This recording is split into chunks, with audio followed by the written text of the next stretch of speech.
Hello friends, good morning all of you. Concept classes के YouTube channel पे आपका स्वागत है। मैं अभिषेक कुमार आज फिर से आपके लिए कोऑर्डिनेट ज्योमेट्री का पार्ट थर्ड सेक्शन फार्मूला को लेकर आया हूँ, जिसमें आज मैं आप लोगों को इस फार्मूला को इस्टेब्लिश करने के लिए सिखाऊंगा, इसके बारे में डीपली जानकारी दूंगा। तो प्लीज आपसे निवेदन है कि आप इस वीडियो को अंत तक देखें और अगर अभी तक आप मेरा चैनल को सब्सक्राइब नहीं किए हैं तो प्लीज इसे सब्सक्राइब करें, लाइक्स करें और फ्रेंड्स के साथ शेयर करें। तो चलते हैं हम लोग आज सेक्शन फॉर्मूला की ओर।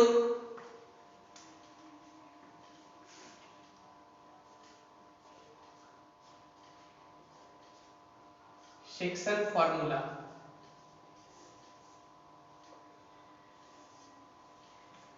इसका हिंदी होता है विभाजन सूत्र। हिंदी होता है विभाजन सूत्र। जैसे कोई यहाँ पे दो पॉइंट दिया हुआ है ए और बी दो पॉइंट है, इसको मिला दिए तो ए बी रेखाखंड हो गया हमारा। ए बी रेखाखंड है, इस पर P कोई बिंदु इस प्रकार स्थित है कि यह रेखाखंड AB को m अनुपात n में विभाजित करता है। m अनुपात n में विभाजित करता है। तो इस बिंदु P का निर्देशांक क्या होगा? और यदि यहाँ पे देखिए दिया हुआ है A का निर्देशांक x1y1 और इसका दिया हुआ है x2y2, तो हम P का निकालने के लिए P का मान लेते हैं x और y, तब हमको P का निर्देशांक ज्ञात करना है। तो कैसे इसको निकालते हैं इसके बारे में हम लोग आज फॉर्मूला बनाएंगे, कैसे इस्टेब्लिश करते हैं फॉर्मूला को, इसके बारे में बिल्कुल एकदम डीपली जानकारी प्राप्त करेंगे। ठीक है, तो चलते हैं हम लोग इसको डीपली देखते हैं। सबसे पहले जो है कोऑर्डिनेट प्लेन बनाते हैं।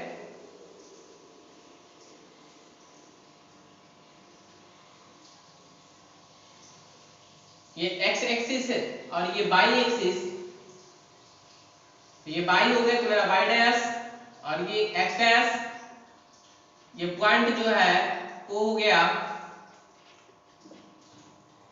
ये हमारा पॉइंट O है।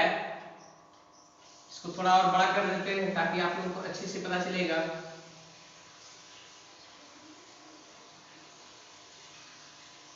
अब देखते हैं कि इस पे दो बिंदु लेते हैं A और B।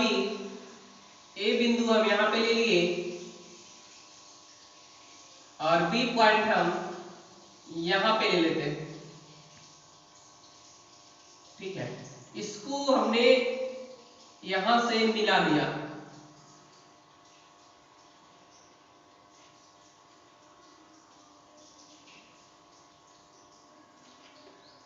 तिरछा आ रहा है।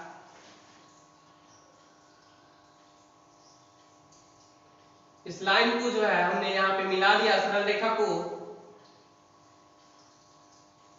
तो ये हमारा AB रेखाखंड हो गया। अब जो है इस पर कोई बिंदु P इस प्रकार लेते हैं,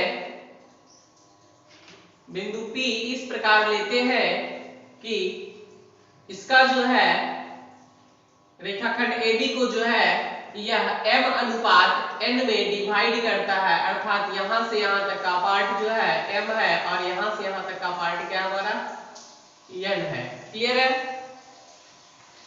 तो यहां से हम लोग इसको सबसे पहले लंब डाल देते हैं।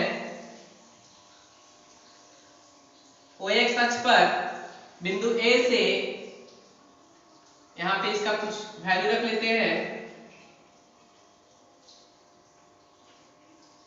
आगे देखते हैं, इसका नाम दे देंगे कुछ, और इसको भी P से लंब डाल दिए OX अक्ष OX पे और B से भी लंब डाल दिए OX पे। क्लियर है? ध्यान रखिएगा, अब जो है हम लोग इसको मिला लेते हैं। ए से, बिंदु ए से इस पे लंब डाले हैं, और इस P से जो है हम लोग इस पे लंब डाले हैं। क्लियर है? तो अब इसका नामकरण कर देते हैं हम लोग। ए बी हो गया, P हो गया, इसको हम लोग Q मान लेते हैं, R मान लेते हैं, सॉरी यहीं पे मान लेते हैं हम लोग Q, P के बाद यहाँ पे Q मान लेते हैं, इसको C मान लेते हैं, इसको R, S और T मान लेते हैं। क्लियर है? तो ध्यान रखिएगा, हमने क्या किया कि इस बिंदु A से AR लंब OX पे डाला तथा P से PS लंब OX पे डाला तथा बिंदु B से BD लंब OX पर डाला, और किस पर लंब डाला? एक बिंदु A से एक Q लंब PS पर डाला। देखिए PS रेखा जो है इस पर एक Q, देखिए यहां से लंब डाला हुआ है, साथ ही साथ इस पॉइंट P से, इस पॉइंट P से PC लंब BT पर डाला गया है। क्लियर है? तो लंब डाला गया, यहाँ पे क्या है, ये 90 डिग्री यहाँ पे बन गया, ये भी आपका 90 डिग्री बन गया। इस बिंदु A का जो निर्देशांक है हमारा वह x1 y1 है, और B का निर्देशांक x2 y2 है, और बिंदु P का निर्देशांक हम लोग मान लेते हैं यहां से x और y है। ठीक है? तो ध्यान रखिएगा, यहां पे लिखते हैं हम लोग, माना कि दो बिंदुएं A तथा B जिसके निर्देशांक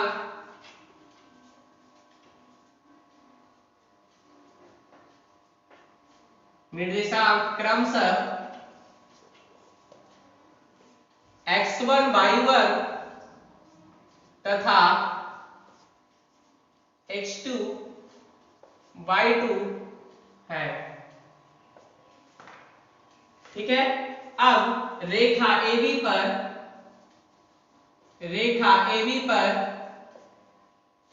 कोई बिंदु P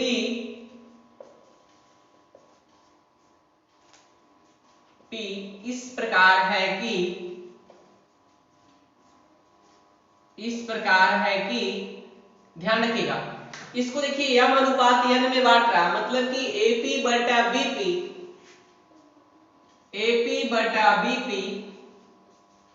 बराबर क्या दिया होगा, m बटा n।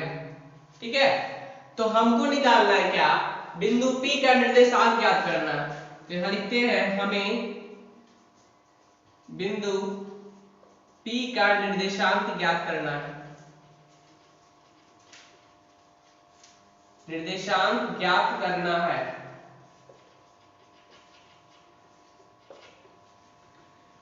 हमें बिंदु P का निर्देशांक ज्ञात करना है, तो सबसे पहले क्या करते हैं, P का निर्देशांक हम लोग मान लेते हैं।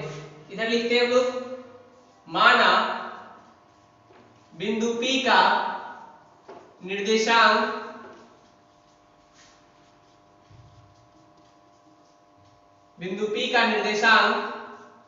x y है।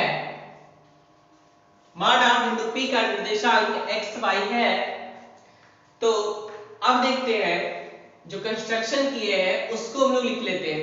तो क्या किए हैं, बिंदु A से AR लंब डाले हैं, AR लंब किस पे डाले, OX पे, और देखिएगा मैं बड़ा किसको R लिख देते हैं हम, AR लंब OX पर डाले हैं, और देखिएगा बिंदु P से PS लंब OX पर डाले हैं, PS लंब OX पर डाले हैं, तथा बिंदु B से BT लंब OX पर डाला है, BT लंब OX पर डाला, OX पर डाला।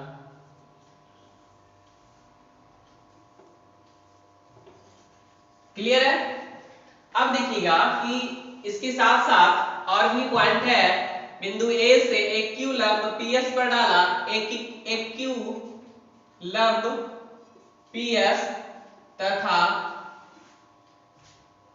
P से PC लंब BT पर डाला, PC लंब BT पर डाला। ठीक है, अब यहां से हम लोग लंब डाल दिए, साथ ही साथ देखिएगा कि त्रिभुज APQ और BPC या BCP भी कर सकते हैं, कोई दिक्कत नहीं है। तो देखते हैं इसमें क्या क्या चीज आ रहा है। त्रिभुज APQ तथा त्रिभुज BCP में या BPC में तो ध्यान रखिएगा, त्रिभुज APQ ये वाला त्रिभुज और त्रिभुज BPC ये वाला त्रिभुज जो है, इसमें क्या क्या चीज आपको पॉइंट मिल रहा है। तो सबसे पहले जो है कोण PQA समकोण है, इसमें भी देखिए BCP समकोण है, तो लिखते हैं यहाँ पे कोण PQA इज इक्वल टू कोण BCP कितना डिग्री है, ये 90 डिग्री है। तथा अब देखिए ये वाला जो रेखा है और ये रेखा इस टाइप का बना रहा है आपको, ये रेखा जो है इसको आगे बढ़ा देंगे यहां से, तो आगे डॉट डॉट डॉट ये आगे मिल जाएगा, और नीचे वाला भी ये रेखा जो है इसको हम लोग इधर बढ़ा देंगे, यहां से ये था ये ऐसे मिला देंगे इसको, तो ये भी आगे इधर बढ़ जाएगा डॉट डॉट डॉट में, इधर इसका डॉट डॉट डॉट नीचे आएगा। ठीक है, अब ये देखिए तिर्यक छेदी रेखा यहां से काटा है, ये काटा है ऐसे, तो कोण ये वाला कोण ऐसे ही बना रहा है यहाँ पे, ये वाला कोण और ये वाला कोण, इधर वाला नीचे का कोण ये बना रहा, लाइन के देखिए यही साइड है, नीचे साइड, लाइन के नीचे साइड, तो ये दोनों कोण आपस में संगत कोण होते हैं। कैसे होते हैं, क्लास 8 में भी आप पढ़ेंगे, पहले भी 6 7 में पढ़ने का है कि जब दो समानांतर रेखाएं को एक तिर्यक छेदी रेखा काटती है तो संगत कोण आपस में समान होते हैं। संगत कोण देखिए ये वाला, ये अगर 30 डिग्री तो ये भी 30 डिग्री, संगत कोण आपस में समान होते हैं। तो लिखते हैं हम लोग यहां से कोण BPC इज इक्वल टू, देखिए BPC is equal to PAQ। ठीक है, तो दोनों कोण जो है इक्वल है किससे, संगत कोण से, संगत कोण से। तो हम लोग पढ़े कि जब दो गो त्रिभुज है, दोनों त्रिभुज में अगर एक संगत कोण अगर समान है और 90 डिग्री समान है, मतलब कि दो गो संगत कोण समान हो गया, दो कोण अगर समान है, संगत है, तो उसका भुजाओं का अनुपात भी क्या होगा, समानुपाती होगा। भुजाओं का जो अनुपात होगा वो भी क्या होगा, समान होगा। ठीक है, क्यों, क्योंकि ये दोनों त्रिभुज समरूप होते हैं। तो लिखते हैं यहाँ पे AA समरूपता मतलब एंगल समरूपता, जब दो कोण बराबर हो गया ना, तो एंगल समरूपता से क्या हो गया, त्रिभुज APQ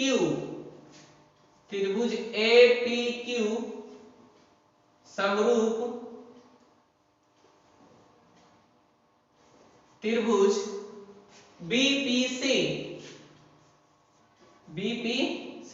अब जब ये दोनों त्रिभुज समरूप हो गया, तो समरूप त्रिभुज में पता है हमको कि समरूप त्रिभुजों के भुजाओं का अनुपात समान होता है। तो देखिए भुजाओं का अनुपात, तो इसका देखिएगा AP बटा BP, ध्यान रखिएगा AP बटा BP, इसलिए AP बटा BP बराबर क्या हो जाएगा, ये AP बटा BP, इस दोनों भुजा बराबर, देखिए नीचे वाला AQ बटा PC, अब बराबर क्या हो जाएगा, PQ बटा BC, ये क्या होगा, इक्वल होगा, समानुपाती होगा। क्लियर है, तो चलते हम लोग आगे, अब इसको मिटा देते हैं, आगे हम लोग अब सीखेंगे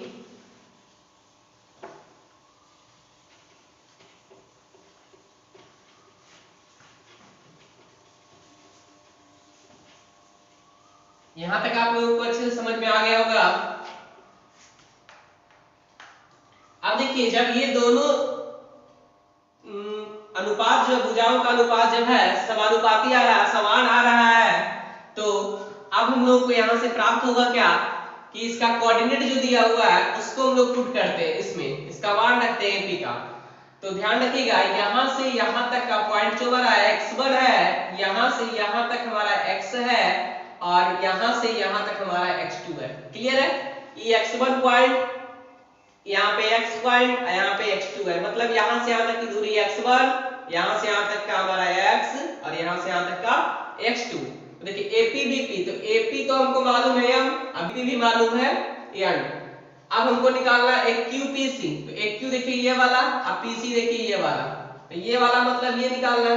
लिखते हैं यहाँ से एक Q बराबर, एक Q बराबर क्या है, एक Q के बराबर में यहाँ पे क्या RS है, RS है, एक Q बराबर है RS। अब RS बराबर क्या हो जाएगा, ये पॉइंट कैसे निकलेगा, देखिए यहाँ से यहाँ तक का पॉइंट है x1, यहाँ से यहाँ तक क्या है x1 है, और यहाँ से यहाँ तक दोनों क्या है पूरा, ये हमारा x पॉइंट है। क्लियर है?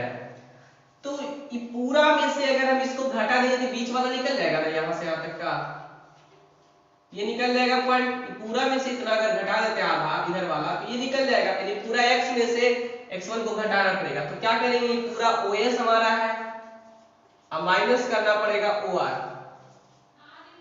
बराबर क्या हो जाएगा, ये पूरा हमारा x है, अब माइनस करना पड़ेगा क्या x1 ये वाला, तो x माइनस x1 हो गया किसके बराबर, एक Q के बराबर हो गया।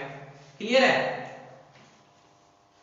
इंप्लाई दैट एक Q बराबर हो गया हमारा x माइनस x1। इसी तरह से देखते हैं, अब हमको PC निकालना है, तो PC बराबर क्या हो जाएगा, PC बराबर देखिए ये ST होगा, PC बराबर हमारा ST होगा। अब ध्यान रखिएगा तो ST का वैल्यू कैसे निकलेगा, तो यहां से यहां तक का पॉइंट जो है हमारा x2 है, यहां से यहां तक हमारा क्या पॉइंट है x2 है, और यहां से यहां तक का पॉइंट हमारा क्या है, यहां से यहां तक हमारा x है। तो ये पूरा में से इतना पार्ट घटा देंगे तो ये वाला पार्ट निकल जाएगा ना, तो x2 में से ये x को घटा देते हैं, तो लिखते हैं यहाँ पे ये पहले पूरा हमारा OT है और माइनस क्या हो गया OS हो गया, इसको घटाएंगे तो क्या मिल जाएगा, इंप्लाई दैट PC बराबर x2 माइनस x मिल जाएगा। क्लियर है? यहां तक क्लियर है, समझ में आ गया होगा। अब हमको निकालना है PQ और BC निकालना है, इसको भी मिटा देते हैं PQ और BC। तो ध्यान रखिएगा, लिखते हैं यहाँ पे सिमिलरली, मतलब इसी प्रकार से क्या निकालते हैं, ये PQ निकालते हैं, तो PQ बराबर क्या होगा जी, PQ बराबर देखिए यहां से हो जाएगा ये पूरा PS देखिए यहां से यहां तक का दूरी जो है हमारा x है, सॉरी y है, यहां से यहां तक का हमारी ऊपर जो दूरी है x अक्ष से जो ऊपर होता है y का मान होता है, तो y का मान यहाँ पे y है, और यहां से यहां तक क्या है y1 है। तो ये पूरा में से अगर पूरा y में से ये y1 घट जाएगा तो ये वाला पार्ट निकल जाएगा ना PQ, तो PQ बराबर निकालेंगे PS माइनस करना पड़ेगा हमको SQ करना पड़ेगा, बराबर हो जाएगा y माइनस y1। क्लियर है? तथा और निकालना हमको BC, तो BC बराबर क्या हो जाएगा, ये देखिए BC निकालना है कि पूरा BT हमारा कितना है x2 है ना, पूरा BT जो हमारा है x2 है, सॉरी y2 है, पूरा BT हमारा y2 है, और यहाँ से CT जो हमारा है, CT का मतलब ये वाला मान, तो ये वाला मान हमारा y है, तो ये वाला मान कैसे निकलेगा, पूरा में से इसको घटा देंगे तो ये वाला मान निकल जाएगा, तो BT यहाँ से BC बराबर क्या हो जाएगा, पूरा BT माइनस हो जाएगा ये CT, इंप्लाइज दैट BC बराबर क्या हो जाएगा, ये पूरा हमारा y2 है माइनस हो जाएगा ये वाला y हो जाएगा। क्लियर? तो यहां तक क्लियर हो गया, समझ में आ गया। अब हमारा जो है सूत्र आसानी से यहाँ पे बन जाएगा। हम लोग इसको मिटाते हैं,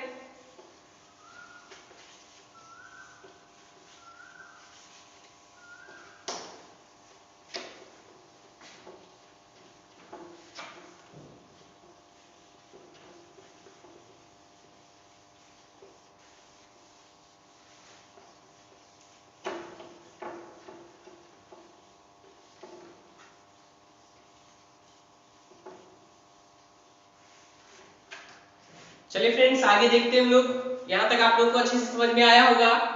आगे भी सीखेंगे हम लोग आसानी से, धीरे धीरे चलते हैं। तो अब हम लोग को क्या आ रहा था, एक पॉइंट मिला था हम लोग को, ये वाला पॉइंट था हमारा एपी बटा बीपी, एपी बटा बीपी बराबर दिया हुआ था क्या हमारा, एपी बटा बीपी बराबर एक क्यू बटा पीसी, एक क्यू बटा पीसी, अब बराबर था पीक्यू बटा बीसी, पीक्यू बटा बीसी। क्लियर है। अब तो इसका वैल्यू रख देते हैं, तो इसका वैल्यू हमारा एपी बटा बीपी का वैल्यू क्या था हमारा, एपी बटा बीपी, तो m बटा n आ गया, इंप्लाइज दैट m बटा n बराबर क्या हो जाएगा, aq बटा pc। तो aq का वैल्यू कितना है, aq का वैल्यू है x minus x1, x minus x1 अब बटा n, यहां से pc का वैल्यू क्या है हमारा, pc का वैल्यू x2 माइनस x है, x2 माइनस x है। और देखिएगा इसी के बराबर में क्या है, pq बटा bc, तो pq का वैल्यू y माइनस y1 अब बटा bc का वैल्यू y2 माइनस yn। तो एक बार हम लोग इसको इसके बराबर करते हैं और एक बार इसको इसके बराबर करते हैं, क्या हो जाएगा, इंप्लाइज दैट यहां से देखते हैं तो m बटा n बराबर x माइनस x1 अब बटा x2 माइनस x, क्या हो जाएगा, कोना कोनी यहां से गुना करेंगे हम लोग, तो nx ऐसे निकाल सकते हैं, कोना कोनी गुना के लिए, तो mx2 और यहां से ये माइनस mx, इसी से चलते हैं ताकि आपको सुविधा होगा समझने में, किसी से चलेंगे दिक्कत नहीं है, nx से चलते हैं n गुना x nx minus nx1 is equal to m से करेंगे तो mx2 माइनस mx हो जाएगा। ठीक है, तो ये देखिए nx इधर इधर माइनस mx, तो माइनस mx को हम लोग इधर लाएंगे, imply that mx plus mx हो जाएगा बराबर, ये देखिए इधर क्या है mx2 है ना, और ये माइनस में nx1 है, इसको इधर लाएंगे तो क्या हो जाएगा प्लस nx1 हो जाएगा। क्लियर है, इंप्लाइज दैट देखिए nx प्लस mx, तो दोनों में कॉमन पार्ट है x, तो x को कॉमन कर लेते हैं, बच गए यहां से n प्लस m, यानी कि n प्लस m या m प्लस n भी लिख सकते हैं, कोई दिक्कत नहीं है, क्योंकि जोड़ में जो है उल्टा पुल्टा भी चलता है, 2 प्लस 3 लिखे या फिर 3 प्लस 2 लिखे, कोई फर्क पड़ने वाला उससे नहीं है। सीखते हैं आगे, इज इक्वल टू इधर से हो गया mx2 plus nx1 implies that, देखिए ध्यान से यहाँ पे x का वैल्यू हम लोग निकालते हैं, तो x के गुना में m प्लस n है, तो x बराबर क्या होगा, इधर है आपका mx2 प्लस nx1 अब बटा ये m प्लस n जो गुना में है इधर आके क्या हो जाएगा, भाग में हो जाएगा m प्लस n। क्लियर है, तो x का वैल्यू हम लोग को निकल गया। अब इसी तरह से हम लोग y का भी वैल्यू निकालेंगे, तभी तो इसका कोऑर्डिनेट निकलेगा, x और y का मान निकलेगा। इसको हम लोग मिटा देते हैं,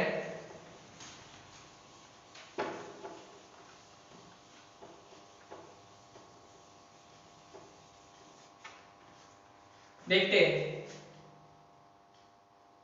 इंप्लाइज दैट अगला पार्ट क्या लेते हैं, m बटा n बराबर y माइनस y1, m बटा n बराबर y माइनस y1 अब बटा y2 माइनस y लेते हैं। ठीक है, चलिए तो इसको भी देखते हैं, इस टाइप से n गुना y n y करेंगे और माइनस n गुना y1, तो minus n y1 is equal to हो जाएगा, m से गुना होगा तो m by 2 और माइनस m गुना y m y हो जाएगा। क्लियर है, इंप्लाई दैट ये n y इधर हो गया, माइनस m y इधर क्या हो जाएगा, प्लस में हो जाएगा m y बराबर ये हो गया m by 2 और माइनस n by 1 इधर आके क्या हो जाएगा, प्लस में n by 1। इसको भी हम लोग मिटा देते हैं, इसमें कोई जरूरत है नहीं है। ऊपर थोड़ा सा फिगर रहने देते हैं अभी,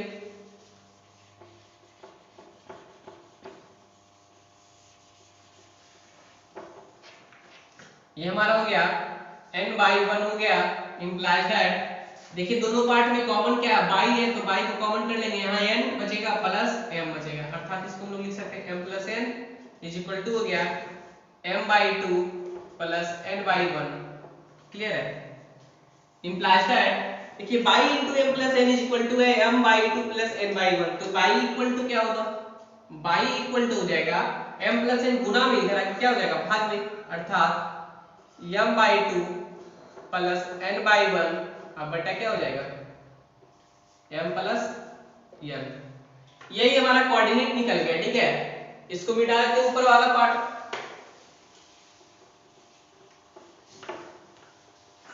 x वाला सिर्फ वैल्यू नीचे छोड़ते हैं,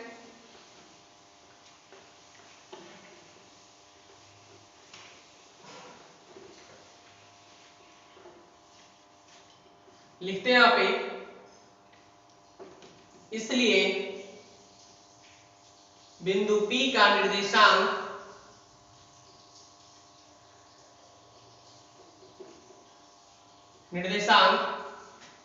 x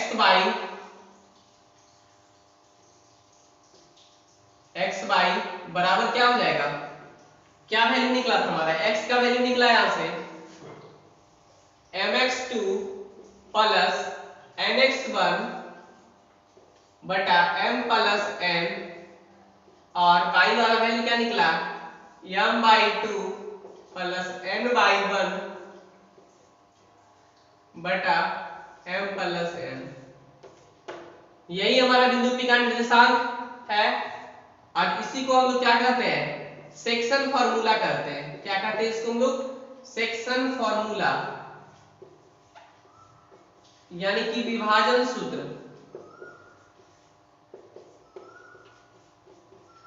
ध्यान रखिएगा, ये हमारा विभाजन सूत्र हो गया।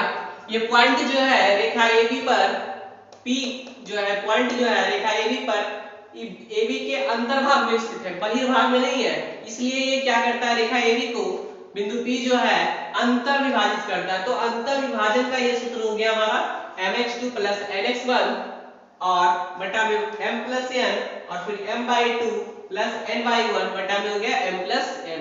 क्लियर है, समझ में आया होगा आप लोग को। अब ध्यान दीजिएगा कि एक क्वेश्चन आता है एग्जाम्स में, बाई विभाजन करके भी कभी कभी एग्जाम में दे देता है। ठीक है, या कॉम्पिटिटिव एग्जाम की तैयारी अगर आप लोग कर रहे हैं तो उसमें भी आपको बाई विभाजन का क्वेश्चन दिया हुआ रहता है। तो बाई विभाजन में क्या हो जाएगा, यहाँ पे जो प्लस दिख रहा है ना, जहां जहां प्लस दिख रहा है वहां वहां क्या हो जाएगा, ये माइनस में हो जाएगा। ये आपका अंतर विभाजन का फॉर्मूला, अंतर विभाजित करेगा तब, अंतर विभाजित करेगा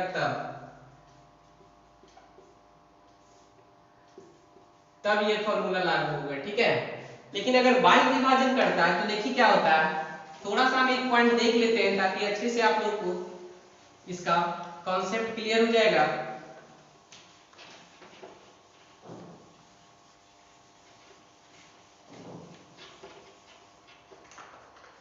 देखिएगा बाई विभाजन में क्या हो जाएगा हमारा,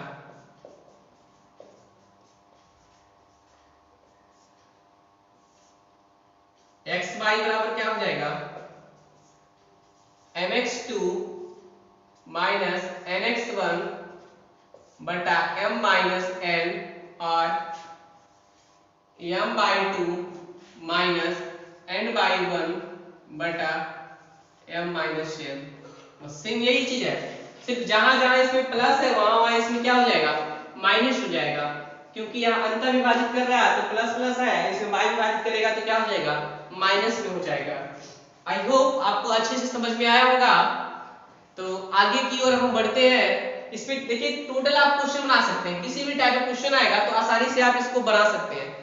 हम लोग आगे प्रैक्टिस सेशन में बात करेंगे, क्वेश्चन पे क्वेश्चन सॉल्व करेंगे। तो आप लोगों से मेरा निवेदन है कि जो भी इस वीडियो को देख रहे हैं वो इसे अंत तक देखें। अभी इसमें और बहुत सारा पार्ट इंपॉर्टेंट बचा हुआ है और इससे संबंधित क्वेश्चन को बनाने का प्रयास कीजिए। आप नहीं बनता है मेरे कमेंट सेक्शन में आप कमेंट करके बताइए कि सर नहीं बन रहा है, हम आपको उसका सॉल्यूशन करवाएंगे अलग से एक वीडियो के माध्यम से। तो बढ़ते हम लोग आगे की ओर।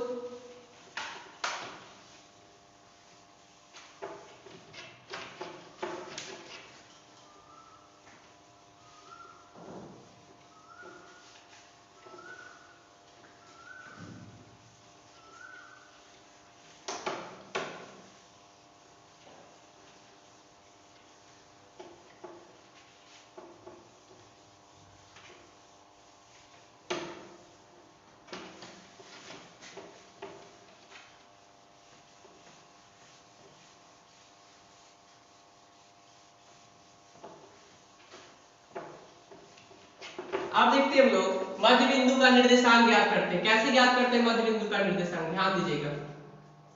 मध्य बिंदु का निर्देशांक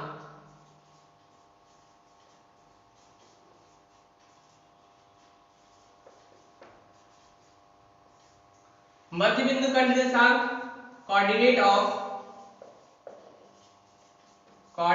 ऑफ मिडिल पॉइंट।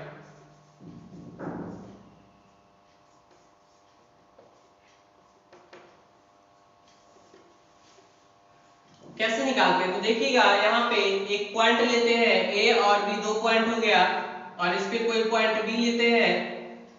तो बिंदु ए और बी, इसका निर्देशांक दिया हुआ है x1 y1 और इसका दिया हुआ है x2 y2। p का मान लेते हैं हम लोग x और y है, ठीक है। तो इसका बोल रहा है कि बिंदु P जो है रेखा AB के मध्य भाग में स्थित है, अर्थात ए अगर 5 सेंटीमीटर है तो ये भी 5 सेंटीमीटर। बीच में का मतलब क्या होता है, जितना दूरी इधर से उतना दूरी इधर से भी। तो यहाँ से इस पॉइंट का यहाँ से दूरी क्या है 5 सेंटीमीटर, तो इधर भी 5 सेंटीमीटर होगा, दोनों बराबर होगा। ऐसे लोग जानते थे कि m अनुपात n में विभाजित करता है।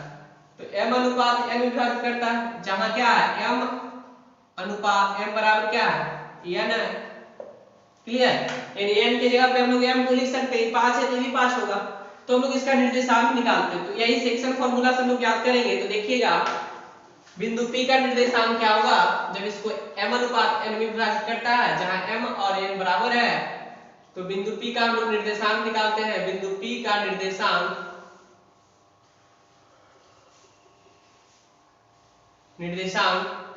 x y बराबर ज्ञात करते हैं।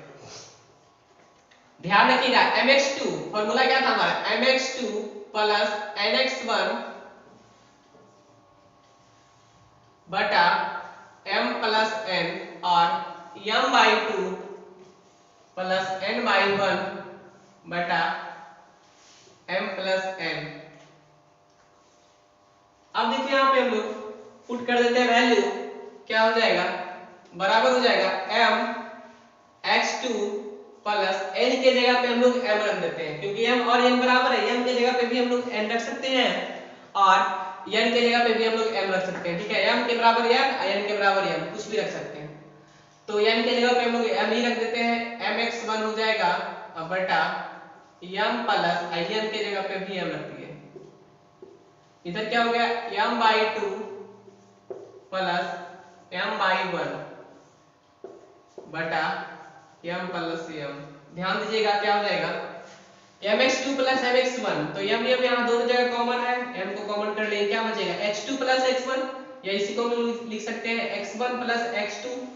अब बटा में क्या है m कितना है 2m, और इधर भी हो गया बाई, यहाँ पे m/2 m/1, तो m यहाँ भी कॉमन है, m को कॉमन कर लेते हैं, by2 प्लस by1, या इसी को लिख सकते हैं by1 प्लस by2, क्योंकि जोड़ में क्रम विनिमय नियम को फॉलो करता है जोड़, इसलिए क्या हो गया m यहाँ पे 2m हो गया, m से m कैंसिल, m से m कैंसिल, क्या बचा x1 प्लस x2 y2 और y1 प्लस y2 y2, इसलिए इसका निर्देशांक क्या हो गया x1 प्लस x2 y2 और y1 प्लस y2 y2। तो किसी भी मध्य बिंदु का निर्देशांक अगर हमको निकालना है तो इस x1 को इस x2 के साथ जोड़ देंगे और भागा 2 से दे देंगे, ठीक है। और y1 और y2 को जोड़ेंगे, अब भागा करेंगे कितना से 2 से कर देंगे, क्लियर है, आ जाएगा। जैसे कोई पॉइंट हम यहाँ पे ले लिए 2 3 और यहाँ पे लिए 4 5, और इसका निर्देशांक निकालना मध्य बिंदु का निर्देशांक, तो क्या हो जाएगा 4 2 6, 6 बटा 2 बराबर कितना हो जाएगा 3, और 3 5 8, 8 बटा 2 बराबर कितना हो जाएगा 4। क्या आ गया हमारा यहाँ से मध्य बिंदु का निर्देशांक 3 और 4 आ गया, क्लियर है। तो ये फास्ट बनाने के लिए, ऐसे अगर 2 नंबर या क्वेश्चन आता है एग्जाम में तो ऐसे बनाएंगे लिखकर पूरा। अगर हमको ऑब्जेक्टिव सोल्व करना है, ज्यादातर ऑब्जेक्टिव क्वेश्चन देता है, तो ऑब्जेक्टिव सोल्व करना है तो उसको डायरेक्टली कर लेंगे। 4 2 6, 6 बटा 2 बराबर 3, 5 3 5 और 3 8, 8 बटा 2 बराबर 4, क्लियर है। आई होप आपको ये भी पॉइंट अच्छे से समझ में आया होगा। अब हम लोग चलते हैं नेक्स्ट पॉइंट की ओर, जिसमें हम लोग सीखेंगे त्रिभुज का केंद्रक का निर्देशांक ज्ञात करना।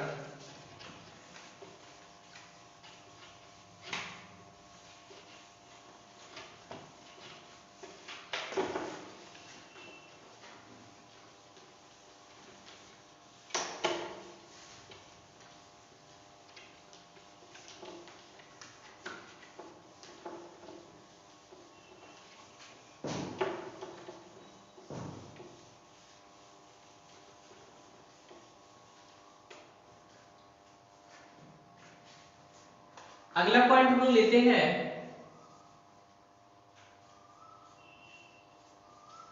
त्रिभुज के केंद्रक का निर्देशांक। केंद्रक का निर्देशांक कैसे निकालते हैं? देखिए यहाँ पे फिगर बनाते हैं हम।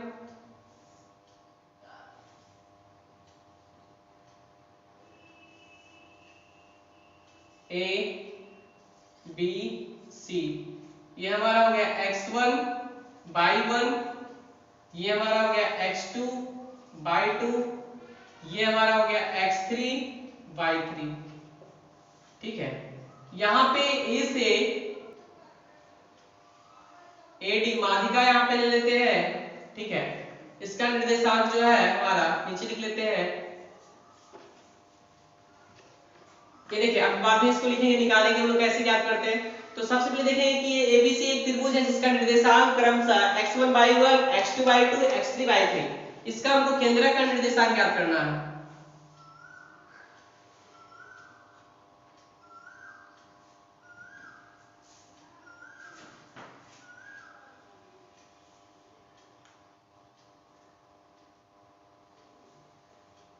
केंद्रक का निर्देशांक यानी कि ये जो पॉइंट मिल रहा है यहाँ पे, ये हमारा गुरुत्व केंद्र या फिर इसको हम केंद्रक भी बोलते हैं, इसको G से डिनोट करते हैं हम लोग। तो इस केंद्रक का निर्देशांक ज्ञात करना, तो ध्यान दीजिएगा ये हमारा A से जो ADA है ये हमारा त्रिभुज की माध्यिका है, और त्रिभुज की माध्यिका जो है और ये बिंदु D पर जो आके गिरता है, ठीक है, लंब जो आके गिरा है, तो ये क्या करता है, इसको दो बराबर भागों में विभाजित करता है। ठीक है, ये दो बराबर भागों में विभाजित करता है। तो लिखते हैं यहाँ पे, चूंकि त्रिभुज ABC की माध्यिका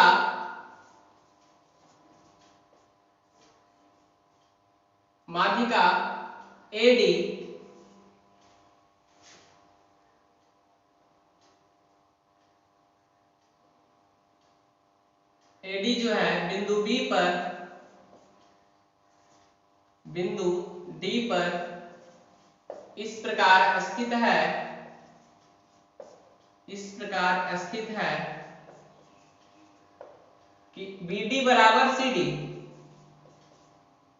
स्थित है कि BD बराबर CD, अर्थात इसको दो बराबर भागों में बांटा, अर्थात ये इसका मध्य बिंदु है, अर्थात बिंदु D रेखा BC का मध्य बिंदु है। ध्यान दीजिएगा, ये जो D पॉइंट जो है यह BC का क्या है, B और C रेखा, BC रेखा का मध्य बिंदु है, यानी इसको दो पार्ट में विभाजित करता है। तो बिंदु D का निर्देशांक ज्ञात करते हैं, इसलिए बिंदु D का मध्य बिंदु लिखते हैं यहाँ पे, अरे मध्य बिंदु D का निर्देशांक, मध्य बिंदु D का निर्देशांक क्या हो जाएगा, तो देखिए इसको इसको जोड़ेंगे, दूर से भागा देंगे तो क्या हो जाएगा, यही के लिए देते हैं, इसके सामने भी आ जाएगा x2 प्लस x3 बाई 2 और y2 प्लस y3 बाई 2।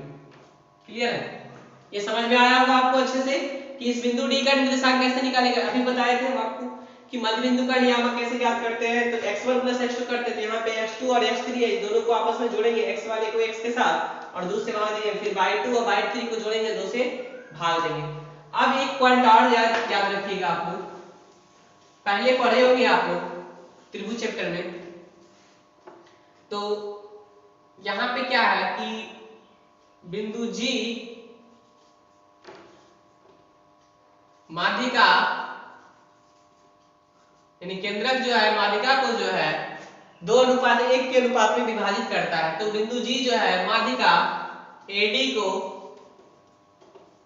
2:1 के अनुपात में विभाजित करता है, अनुपात में विभाजित करता है।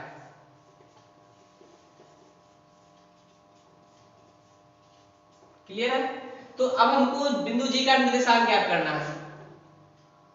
तो बिंदु जी का निर्देशांक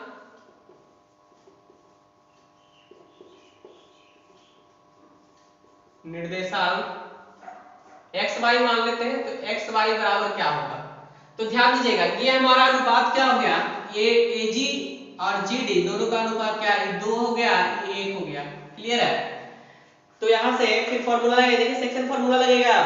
एडी रेखा है, यहाँ पे जी कोई पॉइंट है जो इसको 2:1 के अनुपात में विभाजित करता है। यहां से यहां तक 2 है भाग, यहां से यहां तक 1 पार्ट है 1, तो 2:1 में विभाजित करता है। तो बिंदु जी का निर्देशांक क्या होगा, इसका निर्देशांक क्या होगा। ठीक है, तो निकालते हैं, यहां से फार्मूला लगाते हैं mx2 प्लस mx1 बटा m प्लस n, यही फार्मूला लगेगा ना, सेक्शन फार्मूला।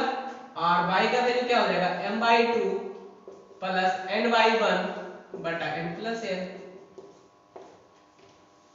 अब ध्यान दीजिएगा mx2, तो m अनुपात m क्या है, m अनुपात m जो है इंप्लाई दैट यही लिख देते हैं m अनुपात n बराबर 2:1। m का वैल्यू 2 आ गया, तो 2 गुना इसको मान लेते हैं x1 और इसको मान लेते हैं x2। तो x2 की जगह पे देखिए क्या है, ये हमारा x का वैल्यू, y का वैल्यू, ये हमारा x का वैल्यू, y का वैल्यू। तो mx2 m गुना x2, तो x2 मतलब इसका x1 है, x2 है, तो इसको लेते हैं, तो 2 गुना क्या हो जाएगा x2 अब प्लस x3/2, ये पूरा हो गया x का मान, x2 का मान, और प्लस में nx1। तो nx का मतलब क्या है, n का वैल्यू 1 है, अब गुना x1 का वैल्यू क्या है, यहाँ पे x1 ही है, तो x1 लिखते हैं। अब बटा क्या हो जाएगा, पूरा का बटा में m प्लस n, तो m का मान 2, n का मान 1। इस तरह से इधर भी देखेंगे क्या हो जाएगा, यहाँ से m/2 का मतलब क्या हो गया 2 गुना y2 का मतलब क्या है, ये वाला y2 plus y3 y2 plus ny1, तो 1 गुना y1 का वैल्यू क्या है हमारा, y1 का वैल्यू y1 ही है, पूरा हो गया। अब बटा में क्या लिखेंगे यहाँ पे m प्लस n है, तो 2 प्लस 1 इंप्लाई दैट, इसी को हम लोग यहाँ पे एक लाइन लिख सकते हैं इक्वल टू में लिखे। देखिए 2 से 2 कट गया, खत्म हो गया यहीं पे, ये भी 2 से 2 कट गया, क्या बचा x2 प्लस x3 प्लस 1 गुना x1, तो 1 गुना x1 तो x1 होगा, तो x1 यहाँ प्लस में यहाँ x2 x3, तो x1 plus x2 plus x3 क्या हो गया x1 plus x2 plus x3 by 3, और यहाँ पे क्या हो जाएगा y1 1 गुना y1 plus y2 plus y3 बटा क्या हो गया 3, तो इसको भी हम लोग लिख सकते हैं y1 plus y2 plus y3 बटा लिख सकते हैं इसको हम लोग 3। क्लियर है, समझ में आया होगा अच्छे से। तो हम लोग सीख गए कि त्रिभुज के केंद्र का निर्देशांक क्या होता है, यानी इसका निर्देशांक क्या होगा x1 x2 x3 तीनों को जोड़ देंगे, 3 से भागा दे देंगे, फिर y1 y2 y3 को जोड़ देंगे और 3 से भाग दे देंगे। क्लियर हो जाएगा फ्रेंड्स, मिटा देते हैं इसको टोटल। अब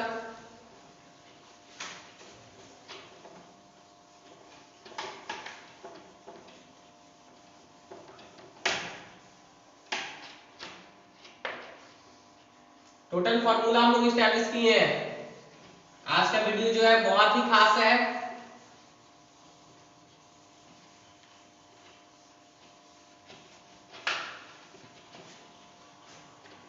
अब देखिए कि यहां से हम लोग सीख लिए कि बिंदु G का निर्देशांक यानी कि त्रिभुज के केंद्र का निर्देशांक क्या हो गया, यहाँ पे लिख देते हैं एक लाइन में त्रिभुज के केंद्र का निर्देशांक बराबर क्या हो जाएगा x1 plus x2 plus x3